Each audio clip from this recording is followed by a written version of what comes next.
Assalamu alaikum. وعليكم السلام ورحمة الله وبركاته. A lot of you are mismatching today. This is crazy. So who in the world will wear different socks? Me too. And the clothes, blue, red, and green. Who would do that? It's crazy. That's me too. You see? Crazy. But anyway, inshallah, tomorrow, I'm not going to be here. We have a meeting with the principal and the sister, the vice principal. We have a meeting outside, so I'm not going to be here. I'm going to answer your questions next week, inshallah. So today is the last episode of Jannah.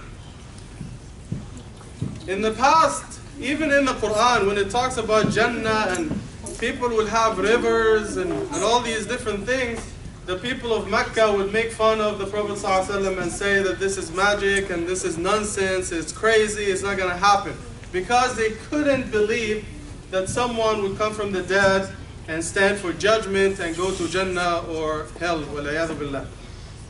And Allah subhanahu wa ta'ala refutes this claim in many places in the Quran, and He says that raising people from the dead is as easy for Him as raising the earth from the dead. Like when you see the earth, sand or dust, and when the rain comes and the plants start to grow.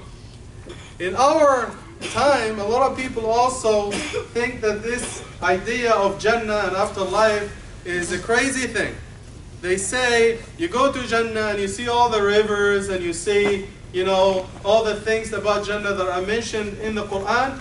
And even in our time, you see that some of the things that are mentioned in the Quran are possible in our time. Say, for example, when it talks about Jannah, it is not going to be cold or hot. لا يرون فيها شمسا ولا زمهريرا. We see the same thing now. Yes, we live in Canada in December and January when it is minus 30 and minus 40 in some places, Yellowknife, Edmonton. And people are sitting in their homes. Their homes are air conditioned. They don't have this problem. In the summertime, June, July, when it is scorching outside, it's very hot, your house is air conditioned, you don't feel this problem anymore. If we are able to do it, do you think Allah is able to do it in Jannah? Of course. It says in Jannah, جَنَّاتُ عَدْنٍ مُفَتَّحَةً لَهُمُ الْأَبْوَابِ. In tafsir, they say the word مُفَتَّحَةً. It means that the doors will open automatically. مُفَتَّحَةً. They will open on their own. Now when you walk into the store, you see the doors always open, right? Automatic doors. Same thing. When it talks about rivers in Jannah gushing and you see rivers of milk, then you see rivers of honey, rivers of water, and so on and so forth. So people think, how come that this thing will happen? Like they come from the same place and you see different things. Honey, milk, water. You go to some of the restaurants, you go to McDonald's, you go to other places. I'm not saying you should go. But all I'm saying is, you go to some of these stores, they have the machine, and you see soda, you see Fanta, you see juice, you see water, and ice, all coming from the same machine. Right? If we are able to do it, then Allah subhanahu wa ta'ala is able to do it. Also, we know that in Jannah, if you want to go to some place, you want to go to one of the prophets and talk to them, then all you need to do is just think about moving from one place to another and you will be there. 500 years ago, or even 150 years ago, if you told someone that the day will come, you'll be able to move from Mecca and go to Toronto the same day, people will think you are crazy, you lost your mind. Because if you go by ship, it would take at least 2-3 weeks, a month, right? But now you can take the direct flight from Saudi or from Cairo, from Turkey or any other place and come to Canada the same day. If you told someone 150 years ago that you would be sitting in one place, say in Mississauga for example, and you can watch a soccer game in China or the Olympics in Rio in real time, live, people will think you lost your mind. It is not possible, right? But now, here we are. You have your cell phone, they have YouTube, and you can watch live broadcasts. If we are able to do things like this, do you think Allah will be able to do things like this in Jannah? Yes, of course. Again, even in our standards, some of these things that a lot of people who lived in the past think were impossible, now are possible. But still some atheists, for example, they think that life after death is a joke, it's not going to happen.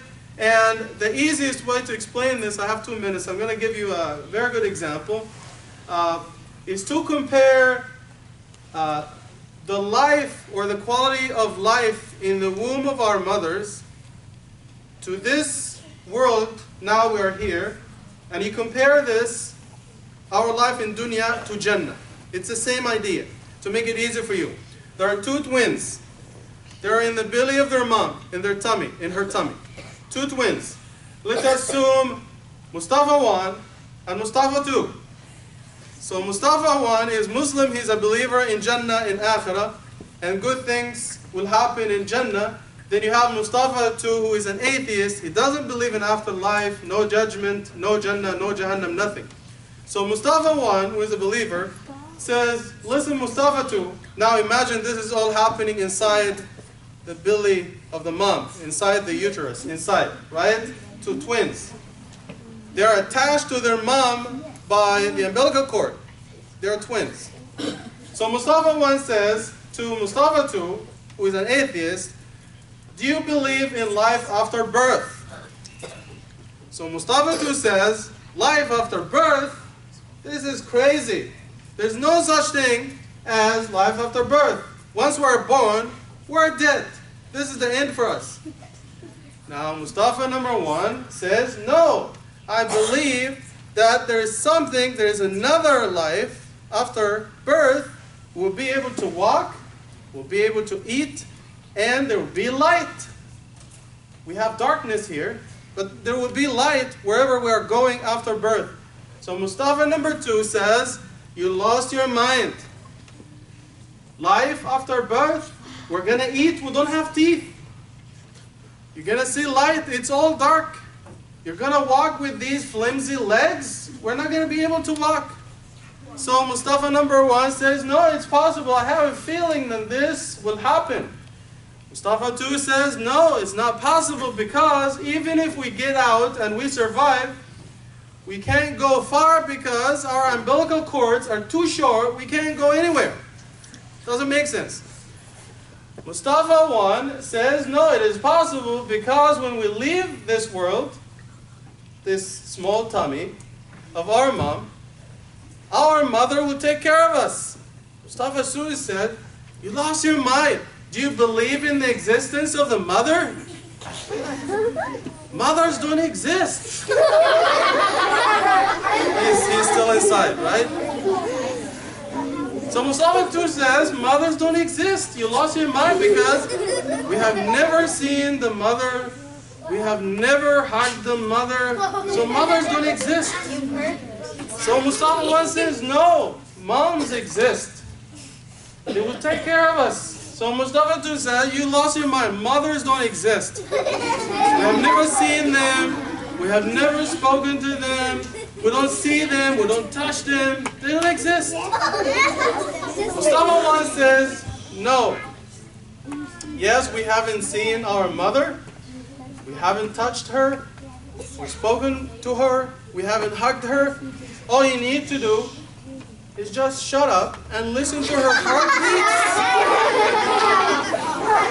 If you just stay quiet and listen to her heartbeats, you will know that our mother exists and she is going to take care of us after we are born. So this is basically the argument I would like to give to someone who denies that there's an afterlife. that God doesn't exist, that there's no Jannah, because we have never seen Jannah, we have never seen Allah, so it doesn't make sense, right? So again, the quality of life in Jannah compared to this world is just like the quality of life in the womb of our mothers compared to this world. Very different, totally different. I hope that this example makes sense, and we'll hope to see you next week, inshallah. We ask Allah subhanahu wa ta'ala to bless you and your families and give you success and tawfiq and a good health and a good life. Ameen, ameen. Assalamu alaikum. Thank you.